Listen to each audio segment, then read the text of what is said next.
সেদিন যদি যাত্রাবাড়ি মুক্ত করে আপনার গণভবন, বঙ্গভবন এবং রাষ্ট্রপতির ভবন যদি টার্গেট করেন, জাতীয় সংসদ ভবন টার্গেট করেন, তাহলে আজকে কেন আমরা শুধু মসজিদ, মাদ্রাসা, খানকা টার্গেট করে বসবো?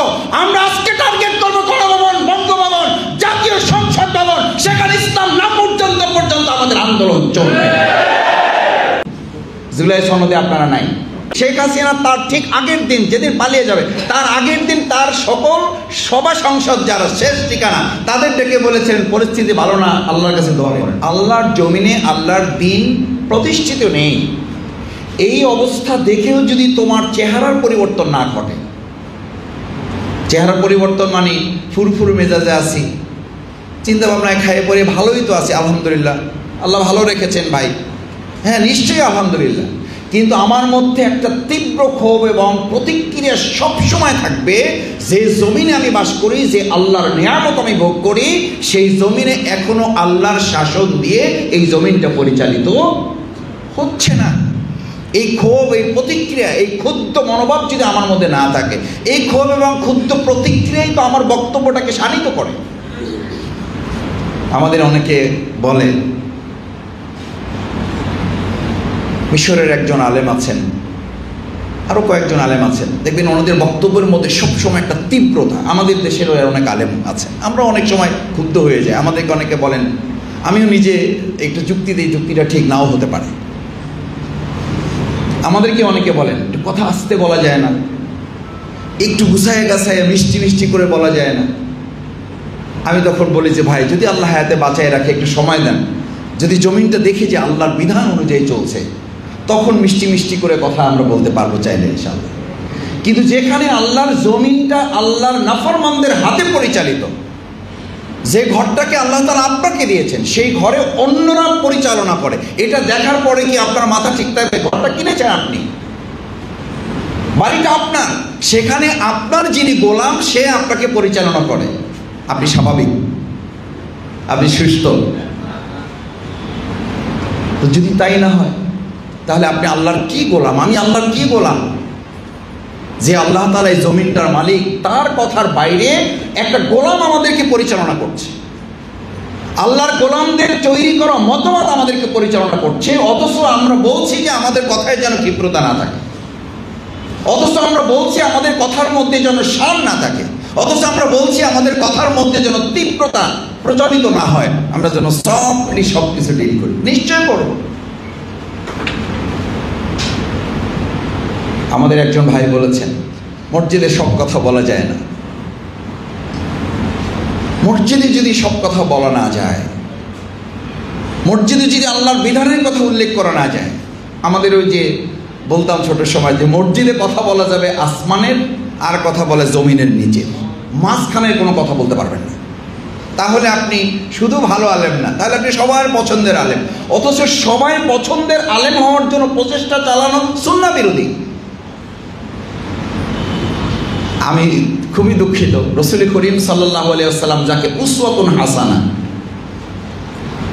পারফেক্ট ওয়াজ নেভার, দুইজন নবী ছাড়া এমন কাউকে ব্যতিক্রম পাবেন না যাদেরকে ওই সমাজের ওই সময়ের সকল মানুষ সম্মান করত। পারফেক্ট ওয়াজ নেভার ওয়ানার্ড বাই ওয়াল হিজ কান্ট্রিম্যান। আমাদের প্রিয় নবী মুহাম্মদ রাসূলুল্লাহ সাল্লাল্লাহু আলাইহি ওয়াসাল্লাম যতক্ষণ পর্যন্ত তিনি ইসলামী রাষ্ট্রের বিনির্মাণের কাঠামোর কথা বলেন নাই, ততক্ষণ পর্যন্ত ওই সমাজের সবচেয়ে প্রতিপক্ষ তার নাম কি দিয়েছিল? আলামিন দিয়েছিল। সবচেয়ে প্রতিপক্ষ, আমানতটা তার কাছে গচ্ছিত রাখতেন, সব ঠিকঠাকই ছিল, শুধু বাদটা সাধল কোথায়, শুধু বিপত্তিতে কোথায় বাঁধল? যখন তিনি বললেন মসজিদ যার আইনে চলে তার আইনেই এই সমাজটাও চলবে। ওই তখন তো তারা বললেন আপনি আলামিন, ঠিকই আছে, সব ঠিক আছে, আপনি এই কথা বলতে পারবেন, কোনো অসুবিধা নেই। তখন তো আপেল, কমলা, খেজুর, আঙ্গুর, গরু, ছাগল, হাঁস, মুরগি এইসব তার কাছে পৌঁছায় নাই, পৌঁছাইছে তো পাথর। তার দিকে তো পাথর ছুঁড়ে মারা হলো। ওই সেই লোকেরা, যেই লোকেরা তাকে আলামিন উপাধি দিয়েছিল। তাহলে পার্থক্যটা কি? পার্থক্যটা হচ্ছে যেই কালিমা দিয়ে আজকে ভিক্ষা করা হয়, ওই একই কালিমার জন্য আবার ফাঁসিও দেওয়া হয়। ভিক্ষা করা হয় না? আপনি এখনই গ্রামে মাঝে মধ্যে আমরা তো ছাত্র সময়ে মানে মানুষের কাছ থেকে সহযোগিতা উঠাতাম, মাহফিলের জন্য, মাদ্রাসার জন্য, আমাদের কোনো প্রোগ্রাম থাকলে আমরা যেতাম। এই কোনো লোক খুঁজে পাবেন না, আপনি শুধু গিয়ে দরজায় একটা ডাক দেবেন, কালিমাতু লা ইলাহা ইল্লাল্লাহ মুহাম্মাদুর রাসূলুল্লাহ, দেখবেন মা, বোন, ভাই, চাচা, দাদা, খালু, নানা যেই থাকুক কিছু একটা নিয়ে বেরিয়ে আসবে। আচ্ছা, এই একই কথা বলতে বলতে আপনি বঙ্গভবনের সামনে দিয়ে, গণভবনের সামনে দিয়ে, এখন যমুনার সামনে দিয়ে আরবিতে না বলে বাংলায় বলতে বলতে যাবেন।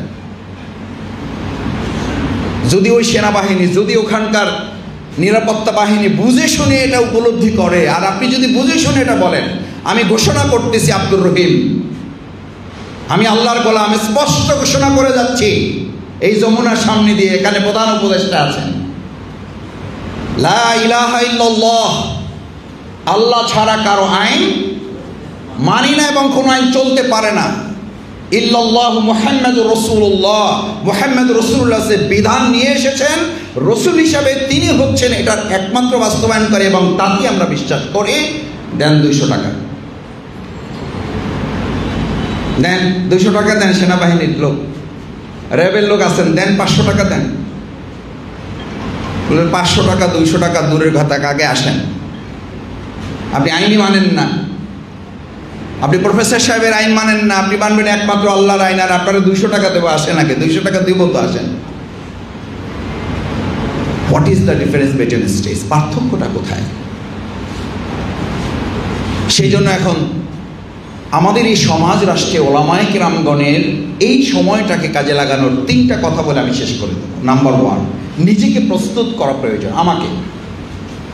আমি এই সমাজের যে বর্তমান একটা নিয়ামত আল্লাহ সুবহানাহু ওয়া তাআলা দিয়েছেন, এটাকে ধারণ করতে পেরেছি কিনা, আমি এটা উপলব্ধি করতে পারছি কিনা, যে আজকে দাড়িওয়ালা, টুপিওয়ালা আলেমদেরকে বিভিন্নভাবে ব্যবহার করে আমাদেরকে কাকড়ার মতো করে তৈরি করার ক্ষেত্রে যারা নেপথ্য থেকে ভূমিকা পালন করেছেন। আমাদের দেশে একটা পত্রিকা আছে, যে পত্রিকাটা এক সময় জনকণ্ঠ, বিগত 17 বছর কেউ পড়তে চাইতো না। এই পত্রিকার ভিতরেও দেখতেন ইসলাম ও জীবন আলোচনা আছে না নেই? শুক্রবারে তো, প্রতি জুমাবারে তো করতোই, বিভিন্ন সময় তারা লিখতো। আমি তাদের একজন খুব ঘনিষ্ঠ পত্রিকার জিজ্ঞেস করতাম যে ভাই ঘটনাটা কি? সম্মানিত ওলামায়ে কেরামগণ, নিজেকে প্রস্তুত করতে হবে, এই জন্য বলছি যে ভাই, জনকণ্ঠে ইসলাম ও জীবন পাতা রাখতে হবে, এই সিদ্ধান্ত আপনারা কোন সাহস করে নিলেন এবং কোন টার্গেটে নিয়েছেন?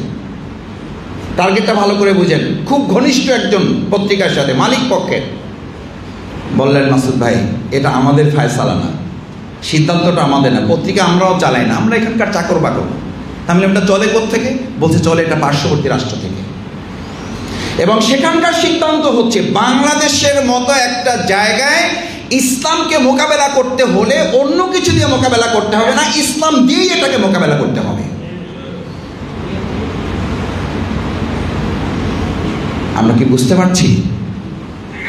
এদেশে ইসলামকে মোকাবেলা করতে হলে অন্য কিছু দিয়ে মোকাবেলা করা যাবে না, অর্থাৎ আমাদেরকে দিয়েই আমাদের মোকাবেলা করতে হবে। এই জন্য মাওলানা দেলোয়ার হোসেন সাঈদী রাহিমাহুল্লাহ বলতেন, আমাদের আলেমদেরকে কাকড়ার জাতিতে পরিণত করে রাখার একটা দীর্ঘ গভীর ষড়যন্ত্র আমাদের উপরে চাপিয়ে রাখা হয়েছে সবসময়। কাকড়ার জাতি কি? একটা কাকড়া রাখবেন, এটা উঠে যাবে উপরে, অনেকগুলো কাকড়া পাত্রে রাখবেন, ঢাকনা লাগবে না, একটাও বের হতে পারবে না। কেন বের হতে পারবে না? যেটা উঠতে চাইবে ওর পিছনে নিচে যা আছে সবাই ওর পা কামড়ে ধরবে। তার ধারণা যে আমি বের হওয়ার আগে কেউ বের হওয়াটা তো যথার্থ নয়, এবং এইটার কারণে আমি বের হইতে পারতেছি না, এইটারে টাইনা নিচে নামাইতে না পারলে আমার বের হওয়ার কোনো উপায় নাই। অথচ ও জানে না যে আগেরটা যদি বের হয়ে যেতে পারে তাহলে আমার পথটা কি হইল, সুগম হইল। ওর মাথায় ঢুকানো আছে যে এইটারে নামাই আমার উঠতে হবে। অথচ আমরা তো মুসলিম জাতি, ওলামায়ে কেরামগণ, আমাদের সকলের ভুল আছে, আমারও আছে। আমি আবার বলছি, আমি গত 2 দিন আগে একটা বক্তব্য এক জায়গায় বলেছি হযরত ওমর ফারুক রাদিয়াল্লাহু তাআলা সম্পর্কে। ভুল হয়েছে আমার। 5টা কথা, 5000 কথা বললে 2টা কথা, 200 কথা, 5টা কথা, 10টা কথা তো ভুল হয়, ভুল হয়েছে আমার। এই ভুলের জন্য তো আল্লাহর কাছে চোখের পানি ফেলে ক্ষমা চাই। একটা বক্তব্য দিয়ে গাড়িতে উঠে আল্লাহ মাফ করুন, আবার বলছি, আমি আপনাদের ছাত্র হিসেবে বলছি, গাড়ি থেকে নামার আগে অন্তত 100বার ইস্তেগফার করার চেষ্টা করেছি, আবার উঠে অন্তত 100বার ইস্তেগফার করার চেষ্টা করব। যা বলেছি একটাও হয়তো আল্লাহর পছন্দ হইতেও পারে, নাও হইতে পারে, যা ভুল হয়েছে আল্লাহ মেহেরবানি করে মাফ করেন। এটাই তো হওয়ার কথা। ভুল তো হবে আমাদের। সেই ভুলগুলোকে শুধরে দেওয়া একটা দায়িত্ব, আর ভুলগুলোকে মার্কেটিং করে আমাদেরকে কাকড়ার জাতিতে পরিণত করে আমাদেরকে দিয়ে আমাদের শেষ করার চক্রান্তে কেউ করলে তার জবাব আপনাদের সবাই মিলে দিতে হবে। সেই দায়িত্ব আমাদেরকে নিতে হবে। দ্বিতীয় এবং শেষ কথার আগেরটা, সম্মানিত ওলামা ইকরাম, আমাদের একটা সুযোগ এসেছে, আমি এটা বলবো না, বরং এরকম সুযোগ আমাদের জীবনে আরও এসেছে। ভবিষ্যতে আল্লাহ চাইলে এর যে আরও ভালো সুযোগ তিনি করে দিতে পারেন এবং করবেন ইনশাআল্লাহ। একটা কথা তো আমরা বুঝি, পৃথিবী যত ঘনিয়ে আসছে তত ইসলাম এগিয়ে যাবে না পিছিয়ে যাবে? এটা আমরা না চাইলে পিছিয়ে যাবে, বা আমরা চাইলে পিছিয়ে যাবে, ব্যাপারটা এরকম। প্ল্যানটা আমাদের না, আল্লাহ সুবহানাহু ওয়া তাআলা। আপনি, আমি, আমরা কেউ যদি এটার জন্য কাজ না করি, আল্লাহর কাছে লোকের অভাব আছে। ফাআলুল লিমা ইউরিদ, ইন্না বাতশা রাব্বিকা লাশাদীদ ইন্নাহু হুয়া ইউবদি ওয়া ইউঈদ ওয়া হুয়াল গফুরুল ওয়াদুদ যুল আরশিল মাজিদ ফাআলুল লিমা ইউরিদ। তিনি যা ইচ্ছা তাই করেন। আমাদের চরম প্রতিপক্ষরাও বিশ্বাস করে। আমি বলেছি, শেখ হাসিনা তার ঠিক আগের দিন, যেদিন পালিয়ে যাবে তার আগের দিন তার সকল সভা সংসদ যারা শেষ ঠিকানা তাদের ডেকে বলেছেন পরিস্থিতি ভালো না, আল্লাহর কাছে দোয়া করেন। দেখেছেন, এটা দুনিয়ার নিয়ম। ফেরাউনের সম্পর্কে আপনারা কি বলেন? ওই বেচারাও দিনের বেলা বলতো আনা রব্বুকুমুল আলা, আর রাত্রিবেলা আল্লাহর কাছে কি বলতো যে আল্লাহ যা বলি আপনারা তো আমি মানি, তো দিনের বেলা আমি এগুলো বলি, কিন্তু রাত্রিবেলা তো আপনি আমার মনিব, আপনি আমার রব। এই জন্য আমাদের দেশের এই ফেরাউন যারা, এরাও বলতো যে আমার ঘরে একটা জায়নামাজ আছে, আমি তাহাজ্জুদ করি, আমি সবার আগে সকালবেলা কোরআন পড়ে তারপর আমার দিনের কাজ শুরু করি। কারণ এই সভ্য ফেরাউনেরাও মানে যে এক শক্তির কাছে আমাদেরকে পরাজয় বরণ করতে হয়। 2005 সালে আমাদের চরম প্রতিপক্ষরা বিশ্বাস করে ওদিনের বিজয়টা আমাদের অর্জিত নয়, ওদিনের বিজয়টা লাখো আলেমের ত্যাগ, কোরবানি, নির্যাতন, ফাঁকি, রক্ত, চোখের পানি, ঘাম, রোজা, তাহাজ্জুদ, এসবের উপরে আল্লাহর দেওয়া বিজয়।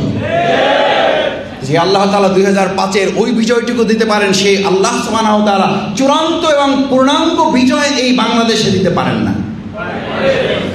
শেষ কথা, সেই বিজয় কখন আসবে? সেই বিজয় তখন আসবে, ইন্নাল্লাহা লা ইউগাইয়িরু মা বিকওমিন হাত্তা ইউগাইয়িরু মা বিআনফুসিহিম। এই জাতির পরিবর্তন তখন হবে যখন আমরা আমাদের পরিবর্তনের জন্য নিজেদেরকে সিদ্ধান্ত গ্রহণ করব। আল্লাহ কার উপরে জয় বিজয় কোনোটা চাপিয়ে দেন না। যদি চাপিয়ে দিতেন, প্রিয়নবী মুহাম্মদুর রাসূলুল্লাহ সাল্লাল্লাহু আলাইহি ওয়াসাল্লামের বিজয়টা মদিনায় হতো না মক্কায় হলো না কেন? মক্কায় না হয়ে তার জন্মস্থান তিনি যে ছাড়তে চাননি, মুহাম্মদুর রাসূলুল্লাহ সাল্লাল্লাহু আলাইহি ওয়াসাল্লাম যেতে চান নাই, ওহী নাজিলের আগ পর্যন্ত তিনি এটা পছন্দ করেন নাই।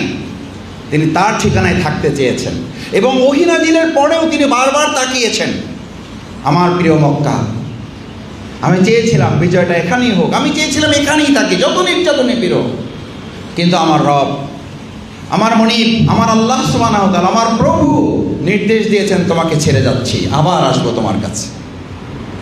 কেন হয় নাই? মদিনায় কেন হয়েছে? হয়েছে এই জন্য জাতি হিসাবে তারা নিজেদেরকে আগে পরিবর্তনের জন্য প্রস্তুত করেছে। এই জাতি প্রস্তুত করার যারা কারিগর তারা আমাদের সামনে বসে আছেন। শ্যামপুর, কদমতলী, যাত্রাবাড়ি অংশ, ঢাকা 4 আসন, আসন বলে কথা নেই, আল্লাহর জমিন। এই প্রত্যেকটা ইঞ্চি মাটি প্রস্তুত করার জন্য যারা কারিগর হিসাবে এখানে বসে আছেন, আমি তাদের কাছে অনুরোধ করতে চাই, আমার চোখের সামনে ভাসে জুলাই আগস্টের গণ অভ্যুত্থানে গোটা বাংলাদেশ যখন অগ্নিগর্ভ, তখন এই যাত্রাবাড়ির এই দোলাইপাড় মোড় যারা দখলে রেখে সাদা জামা, পাগড়ি, টুপি দিয়ে সাদা ধবধবে একটা যাত্রাবাড়ি তৈরি করে ফ্যাসিস্টের বিরুদ্ধে দাঁড়িয়ে প্রথম যাত্রাবাড়ি মুক্ত ঘোষণা করা হয়েছিল, তারাই সিদ্ধান্ত নেবে বাংলাদেশে বিজয়ের জন্য, তারাই আগামী দিনে ভূমিকা পালন করবে। কিন্তু দুর্ভাগ্য কি জানেন, জুলাই সনদে আপনারা নাই। ইতিমধ্যেই জানিয়ে দেওয়া হয়েছে আপনারা সবসময় সিঁড়ি হবেন, আপনারা সিঁড়ি দিয়ে উপরে উঠতে পারবেন না। আচ্ছা, আমি উলামায়ে কেরামগণের কাছে বিনয়ের সাথে জানতে চাই, আমরা কি শুধু সিঁড়ি হওয়ার জন্য আসছি, নাকি সিঁড়ি দিয়ে উঠে জায়গা মতো পৌঁছার দায়িত্ব নিয়ে আমরা এসেছি? এবার আমাদেরকে সিদ্ধান্ত নিতে হবে, আমরা শুধু সিঁড়ি হিসাবে ব্যবহার হতে আসি নাই, বরং এই সিঁড়িতে আমরা উঠবো আমাদের কাঙ্ক্ষিত মঞ্জিলে পৌঁছার জন্য। সিঁড়িতে যদি কেউ বাদ ছাড়ে, সেই বাদ মোকাবেলা করে আমাদের কাঙ্ক্ষিত মঞ্জিল আমরা এবার পৌঁছবো। আমাদের ঘাড়ে বন্দুক রাখবেন, ঠুসঠাস করে ফুটাবেন, বন্দুকের কাজ শেষ, এরপরে দুনিয়ার কথা অনুযায়ী টিস্যুর মতো আমাদেরকে ফেলে দেবেন। আলেম সমাজ এবার তা বুঝতে পারে নাই, শুধু হারে হারে আমরা টের পেয়েছি। এবার আমরা বলতে এসেছি মোল্লার উসিলায় সিন্নি খান, মোল্লা চেনেন না। এবার আমরা আগাম বলে দিচ্ছি, সিন্নি খাইতে হলে মোল্লা চিনি, তারপর সিন্নি খাইতে হবে। এবার আর মোল্লা বাদ দিয়ে সিন্নি কাউকে খাইতে আর কত সিন্নি খাওয়াবো আমরা ভাই? কেন সিন্নি খাওয়াবো? হ্যাঁ খাওয়াবো, সিন্নি আমরা খাওয়াবো, কিন্তু মোল্লাকে অবশ্যই চিনতে হবে। দেখেন, একটা বছর পার হতে পারলো না, জুলাই সনদে আপনাদেরকে রাখা হয় নাই। কি বলা হলো? এত কথা কি নিয়ে আসা যায়? এক লাইন যদি যুক্ত হয় জুলাই সনদে, তাহলে অবশ্যই আলেমদের কথা যুক্ত হতে হবে। হয় নাই। মিডিয়াতে জুলাইয়ের সমস্ত স্মৃতি রোমন্থন করা হচ্ছে, সবাই আছে। আচ্ছা, কয়দিন কোন টক শোতে পাগড়িওয়ালা, দাড়িওয়ালা, টুপিওয়ালা, পাঞ্জাবিওয়ালা কতজনকে দেখেছেন? ভাবখানা এরকম যে ওনারা শুধু যুদ্ধের ময়দানে যুদ্ধ করবেন, এরপরে ওনাদের খানকা শরীফ, ওনাদের আর এই দুনিয়া নিয়ে কোনো কাজ নেই। আমাদেরকে এই সবচেয়ে বড় ধ্বংসটা ব্রিটিশ থেকে করা হয়েছে, যে আমাদের চিন্তা দৃষ্টিভঙ্গি থেকে। আমি বলেছি সেদিন একটা প্রোগ্রামে আলেমদের, ভাইয়ের আপনাদের মনে থাকার কথা, যাত্রাবাড়ি যখন মুক্ত করেছেন তখন আপনারা কি টার্গেট করেছিলেন যে সবাই চলো আমরা বাইতুল মুকাররম দখল করব? কোথায় দখল করার জন্য? কোথায়? সেদিন কি টার্গেট করেছিলেন?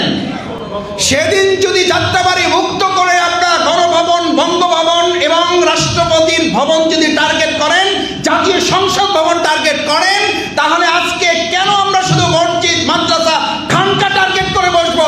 আমরা আজকে টার্গেট করবো গণভবন, বঙ্গভবন, জাতীয় সংসদ ভবন। সেখানে ইসলাম না পর্যন্ত আমাদের আন্দোলন চলবে।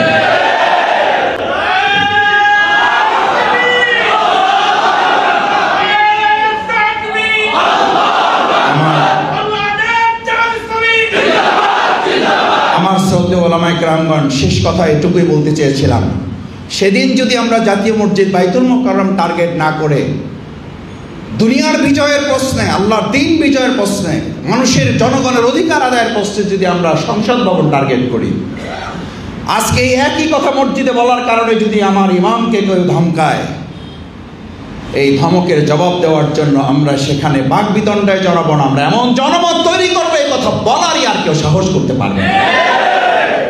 আমরা ওলামায়ে কেরামকে মানসিক সাডালা প্রাচীর ঐক্য করে তুলব। আমাদের জামা টানার সাহস করতে চাইবে না। আমি অনেক সময় বিগত 15 বছরে বলেছি, আমার জামা টেনে লাভ হবে না।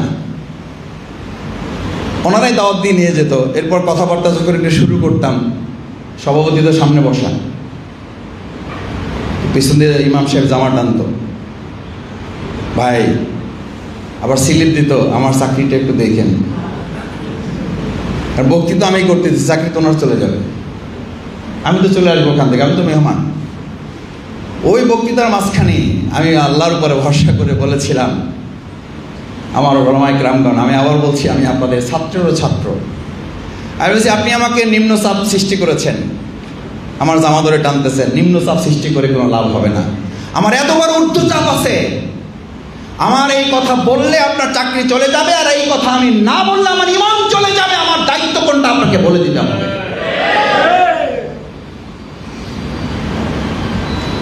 আসুন, আমরা যদি মসজিদ ভিত্তিক এরকম একটা তীব্র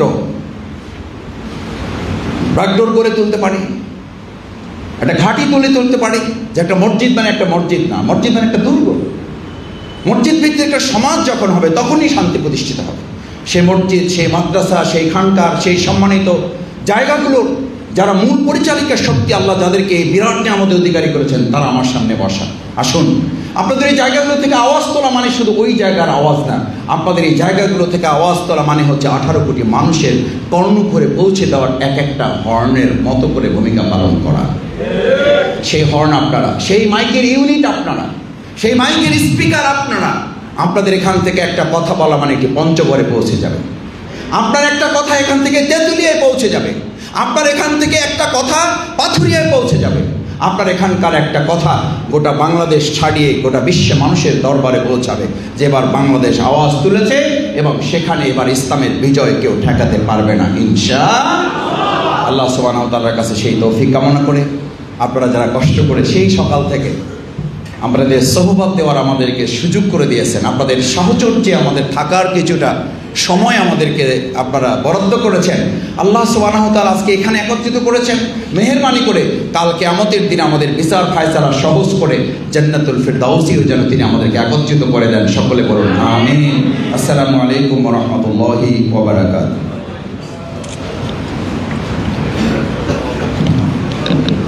আলহামদুলিল্লাহ।